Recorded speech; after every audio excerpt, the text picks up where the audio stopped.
Alhamdulillah, alhamdulillahilladzi khalaqas samawati wal arda wa ja'ala adh-dhulumati wan nur.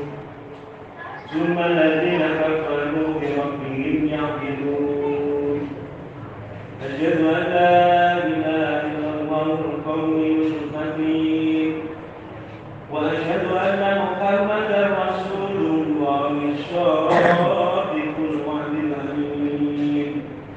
Allahumma shalli wa sallim wa barik ala sayyidina Muhammad wa ala alihi wa ashabihi ajmain. Amma ba'du, fa ya ayyuhan nasu ittaqullah. Ma'asyiral muslimin rahimakumullah.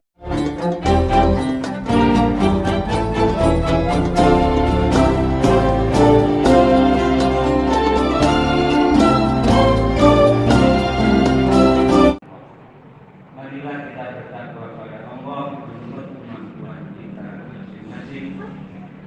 Sebagaimana Allah berfirman dalam Al-Quran, fattaqullaha mastata'tum, yang artinya marilah kita bertakwa kepada Allah menurut kemampuan kita masing-masing.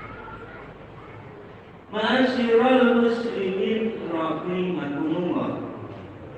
Perlulah kita ketahui bersama bahwasanya seluruh manusia yang ada di dunia ini diciptakan oleh Allah Subhanahu wa taala sebagai makhluk yang paling mulia di dunia ini, paling tinggi derajatnya, paling agung dibandingkan makhluk-makhluk yang lainnya di dunia ini. Sebagaimana tersebut dalam Al-Quran surat Al-Isra surat ke-17 ayat 7. Wa faddalnahum ala katsirin mimman khalaqna tafdila, yang artinya dan kami muliakan, kami lebihkan mereka manusia dari makhluk-makhluk yang telah kami ciptakan dengan sungguh-sungguh kelebihan. Begitu pula Nabi besar Muhammad sallallahu alaihi wasallam bersabda dalam hadisnya, qala Rasulullah sallallahu alaihi wasallam, laisa syai'un khairan min alfi misli illa insan. An Salman hadis sahih Al-Tabrani wa Tiyah Jami'us Shaghir jilid 2 bab 20 halaman 229. Bersabda Rasulullah SAW, tiada sesuatu yang baik dari 1000 umpamanya kecuali manusia. Dan juga disebutkan dalam kitab Al-Hikam, kitab tasawuf tingkat tinggi karangan Masyad Al-Qadilah Al-Iskandariyah juz 2 halaman 70 yang bunyinya, wa innaka jauharatun tantawi alaika asrafu mukammalani. Artinya, sesungguhnya engkau manusia adalah berlian yang diliputi oleh luasnya alam karunia. Ma'asyiral muslimin rahimakumullah. Adapun terciptanya manusia sebagai makhluk yang termulia, makhluk yang tertinggi, makhluk yang paling agung, wujud manusia tersebut, jasmani manusia tersebut diciptakan oleh Allah Subhanahu wa taala terdiri dari 4 an-nasir atau 4 unsur. Sebagaimana tersebut dalam hadis, qala Rasulullah sallallahu alaihi wasallam, khalaqal insana min arba'ati asya'a minal ma'i wattini wan nari warrihi, rawahu Ibnu Asakir. Bersabda Rasulullah SAW, diciptakan manusia dengan 4 unsur, dari air dan dari tanah dan dari api dan dari api.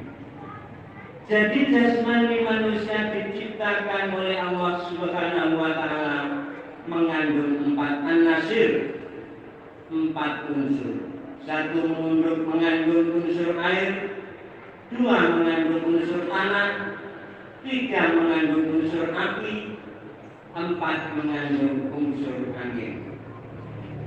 4 unsur tersebut kalau didalami atau dikaji secara hikmah, 4 unsur manusia tersebut ada hubungannya dengan sholat yang dikerjakan umat Islam, baik pun sholat wajib maupun sholat sunnah.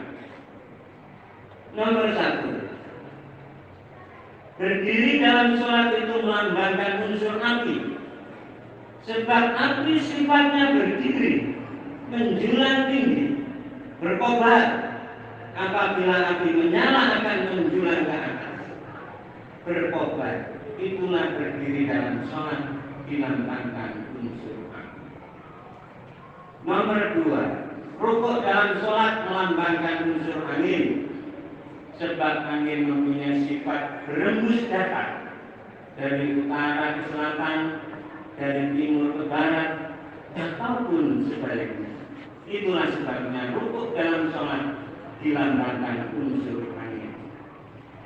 Nomor 3, sujud dalam sholat dilambangkan unsur air, sebab air sifatnya selalu mencari tempat yang rendah. Tempat yang paling rendah pastilah akan dialiri oleh air. Itulah sebabnya sujud dalam sholat dilambangkan unsur air.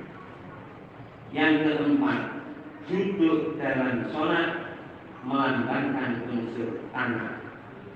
Karena sifat tanah adalah tenang, diam, tanah itu anteng, tidak gerak. Itulah sebabnya duduk dalam sholat melambangkan unsur tanah. Ma'asyiral muslimin rahimakumullah. Masalah sholat, kita diperintah oleh Allah Ta'ala untuk menegakkan sholat yang tersebut dalam Al-Quran, yang bentuk kalimatnya adalah aqimis sholata, iqamas sholata, muqimus sholata, aqamus sholata, muqimunas sholata. Yang semuanya itu artinya adalah hendaklah kamu menegakkan sholat, bukan mengerjakan sholat. Sekali lagi, bukan mengerjakan sholat, akan tetapi menegakkan sholat. Di dalam Al-Quran tidak ada ayat yang bunyinya wafiqlus sholat, wafiqlus sholat, tidak ada. Supaya kamu mengerjakan sholat. Tapi yang ada supaya kamu menegakkan sholat. Apakah perbedaannya antara menegakkan sholat dan mengerjakan sholat? Kalau menegakkan sholat pastilah mengerjakan sholat. Akan tetapi kalau mengerjakan sholat tidak pasti menegakkan sholat. Dan yang ada perintah dalam Al-Quran adalah aqamus sholat, aqimis sholat, al-dzikri, muqimus sholat. Hendaklah kamu menegakkan sholat, bukan mengerjakan sholat. Jadi artinya sholat isya 4 rakaat tegak sholat. Sholat subuh 2 rakaat tegak sholat. Sholat zuhur 4 rakaat tegak sholatnya. Sholat asar 4 rakaat tegak sholatnya. Sholat maghrib 3 rakaat tegak sholatnya. Dan juga sholat-sholat sunnah, umpamanya sholat tahajud, sholat duha, sholat fajar, sholat birrul walidain, sholat hajat, sholat qabliyah, sholat ba'diyah, dan lain-lain sebagainya. Semuanya sholat-sholat tersebut adalah tegak sholatnya. Itulah yang sesuai dengan perintah Allah dalam Al-Quran. Ma'asyiral muslimin rahimakumullah. Apa tanda-tandanya orang itu menegakkan sholat? Dan apa tanda-tandanya orang itu hanya mengerjakan sholat. Tanda-tandanya secara garis besar dalam Al-Quran ada dan hadis ada dua tanda. Tanda yang pertama, jika orang menegakkan sholat, tanda-tandanya, ucapannya dan tindakannya, aqwalun wa af'alun, setiap hari pastilah terdinding, terjaga, tercegah dari perbuatan faksa. Tanda yang kedua, ucapannya, tindakannya tercegah dari perbuatan mungkar. Dua tanda-tanda itulah yang menandai bahwa orang tersebut menegakkan sholat. Aqamus sholat. Dua tanda-tanda itulah yang disebut dalam Al-Quran dan hadis Nabi. Wa aqimis sholata inna sholata tanha anil fahsya'i wal munkar. Al-Ankabut ayat 45. Dan tegakkanlah sholat, sesungguhnya sholat itu tanda mencegah dari perbuatan faksa dan perbuatan munkar. Rasulullah SAW bersabda, qala Rasulullah SAW, man lam tantaha sholatuhu anil fahsya'i wal munkar lam yazdad minallahi illa hudan. An Ibnu Abbas. Bersabda Rasulullah SAW, barang siapa yang sholatnya tidak dapat mencegah dari perbuatan faksa dan munkar, tidak akan tambahnya kecuali tambah jauh dari Allah Subhanahu wa ta'ala. Dalam Al-Quran surat Al-A'raf ayat 38, innallaha la ya'muru bil fahsya, sesungguhnya memberikan perintah pada manusia supaya berbuat faksa. Dalam ayat lain disebutkan, innallaha ya'muru bil adli wal ihsan wa ita'i dzil qurba wa yanha 'anil fahsya'i wal munkar. Surat An-Nahl ayat 90. Sesungguhnya Allah itu menyuruh orang itu berbuat adil dan ihsan, dan menyuruh supaya memberikan sesuatu kepada kerabat, dan Allah itu perintah mencegah dari perbuatan faksa dan munkar. Begitu pula dalam surat An-Nur ayat 21. Ya ayyuhalladzina amanu, wahai orang-orang yang beriman, la tattabi'u khutuwati syaitan, janganlah kamu mengikuti jejak-jejak langkah syaitan. Wa may yattabi' khutuwati syaitan wa innahu ya'muru bil fahsya'i wal munkar. Barang siapa yang mengikuti jejaknya syaitan, maka sesungguhnya syaitan itu menyuruh kamu supaya kamu berbuat faksa dan berbuat munkar. Jadi orang yang berbuat faksa dan munkar itu orang yang mengikuti jejaknya syaitan dan menegakkan sholat. Itulah yang membimbing diri manusia, membimbing jiwa manusia dari perbuatan faksa dan munkar. Ma'asyiral muslimin rahimakumullah. Apakah faksa itu? Faksa adalah bahasa Arab, artinya ma'adoma keburu minal aqwali wal aqwal. Faksa adalah ucapan, perbuatan yang amat besar kejinya. Segala perbuatan, segala ucapan yang keji, yang kotor, itulah adalah faksa. Kemudian apakah munkar itu? Wal munkaru kullu fi'lun tahkumul kullu shay'atu qabiru. Segala perbuatan yang oleh akal sehat dihukumi oleh akal sehat, perbuatan itu keji dan kotor, itulah munkar. Ma'asyiral muslimin rahimakumullah. Oleh sebab itu kita mengetahui, sama-sama mengetahui, mengapa sebagian, tidak semuanya, sebagian orang telah melakukan sholat 5 waktu, sholat zuhur, sholat asar, maghrib, isya, sholat subuh, sholat Jumat, dan sholat lainnya.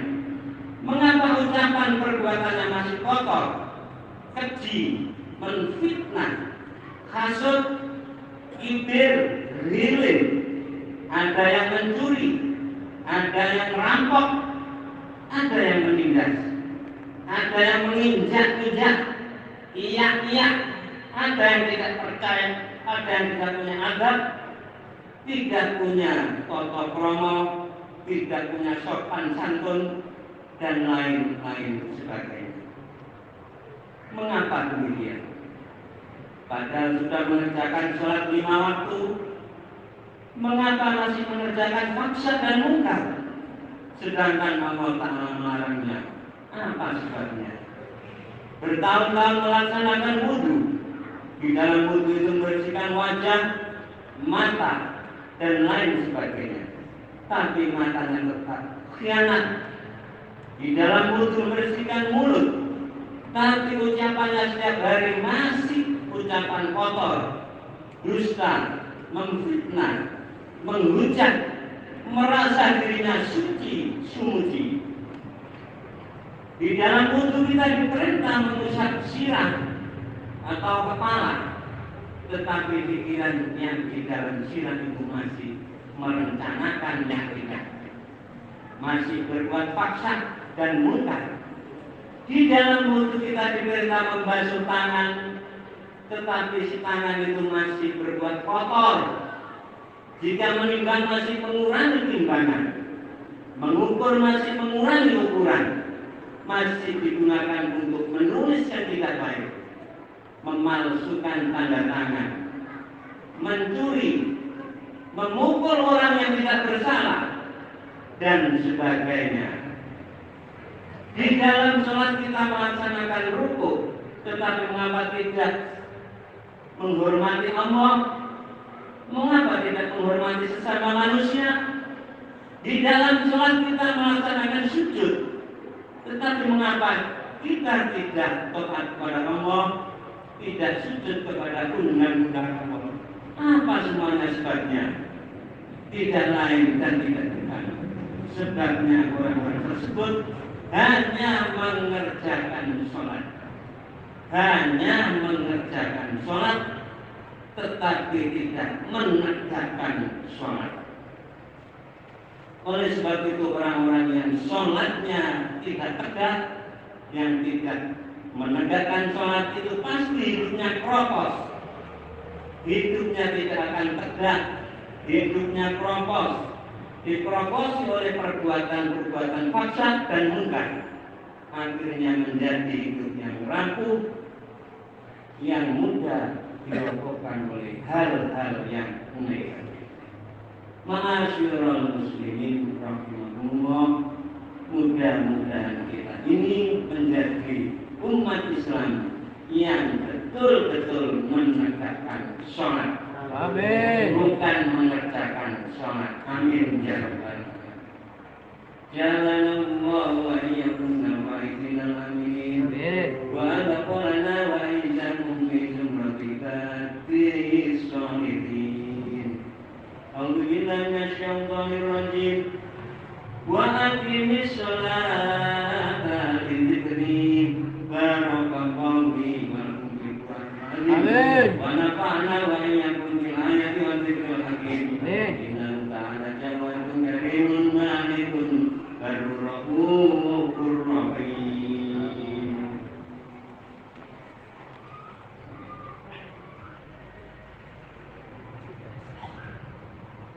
Allahumma salli ala sayyidina Muhammad.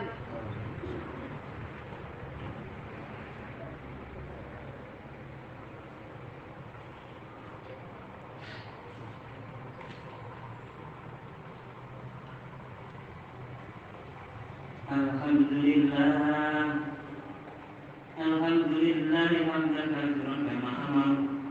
Asyhadu an la ilaha illallah wa la syarika lahu wa liman jalla wa kafar.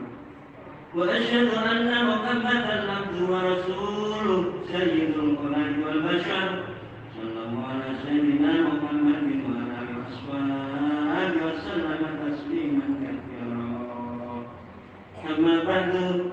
Ayuhan nas ittaqullah wa ba'alul khairat wa tajtanibu as-sayyi'ati inna Allaha wa malaikatahu yusholluna 'alan nabi يا أيها الذين آمنوا صلوا عليه وسلموا تسليما فاجيبوا إلى مولاكم وصلوا وسلموا على من بلا ولكم اللهم صل وسلم وبارك على سيدنا محمد وعلى آله وصحبه أجمعين وعلى التابعين وتابع التابعين وارض عنا معهم برحمتك يا أرحم الراحمين اللهم اغفر للمؤمنين والمؤمنات والمسلمين والمسلمات والمؤمنين والمؤمنات إنك قريب مجيب الدعوات اللهم انصر أمة محمد اللهم ارحم أمة محمد اللهم انصر من نصر الدين واقتل من قتل المسلمين